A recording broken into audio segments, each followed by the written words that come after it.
अगर आपने अभी-अभी योग शुरू किया है, तो सबसे पहले बहुत-बहुत बधाई। आपने अपने शरीर, मन और आत्मा तीनों की यात्रा की शुरुआत कर दी है। लेकिन इस यात्रा में कुछ शुरुआती गलतियां ऐसी होती हैं जो लगभग हर नया योग साधक करता है। आइए जानते हैं वो कौन सी 5 गलतियां हैं जिनसे आपको बचना चाहिए। पहली गलती, शरीर को दूसरों से तुलना करना। हम इंस्टाग्राम पर किसी योगी को देखते हैं जो एक पैर से सिर के ऊपर खड़ा है और सोचते हैं कि मुझे भी ऐसा करना है। लेकिन याद रखिए, योग प्रतियोगिता नहीं, प्रक्रिया है।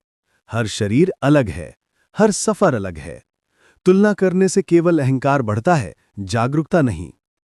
दूसरी गलती, सांस पर ध्यान न देना। बहुत लोग योगासन तो करते हैं, लेकिन सांस रोककर। योग में सांस ही जीवन की धारा है। हर आसन के साथ अगर सांस लय में है, तो शरीर केवल लचीला नहीं, शांत भी होता है।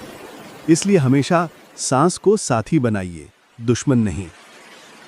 तीसरी गलती, जल्दी परिणाम की उम्मीद करना। कुछ लोग 5 दिन योग करते हैं और फिर कहते हैं, मुझे अब तक कुछ असर क्यों नहीं दिखा। दोस्तों, योग कोई इंस्टेंट नूडल्स नहीं है। ये बीज बोने जैसा है। थोड़ा समय, प्रेम और धैर्य दीजिए। धीरे धीरे शरीर ढलता है, मन शांत होता है और आत्मा खिलती है। चौथी गलती, सिर्फ शारीरिक योग तक सीमित रहना।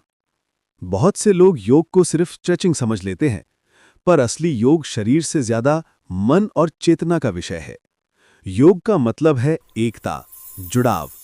जब तक आप भीतर की शांति, करुणा और जागरूकता पर काम नहीं करते, आप केवल आसन कर रहे हैं, योग नहीं। पांचवी गलती, असंगत अभ्यास। कभी मन आया तो योग किया, कभी नहीं किया। लेकिन जैसे दांत रोज साफ करने से ही चमकते हैं, वैसे ही योग से फल तभी मिलता है जब ये नियमित अभ्यास बने। भले 10 मिनट ही क्यों ना हो, हर दिन कीजिए। तो याद रखिए, योग कोई कर्तव्य नहीं, जीवन की कला है। ये शरीर को नहीं, जीवन दृष्टि को बदल देता है। धीरे चलिए, नियमित चलिए और प्रेम से चलिए, क्योंकि योग हमें कहीं पहुंचने नहीं, बल्कि खुद तक लौटना सिखाता है।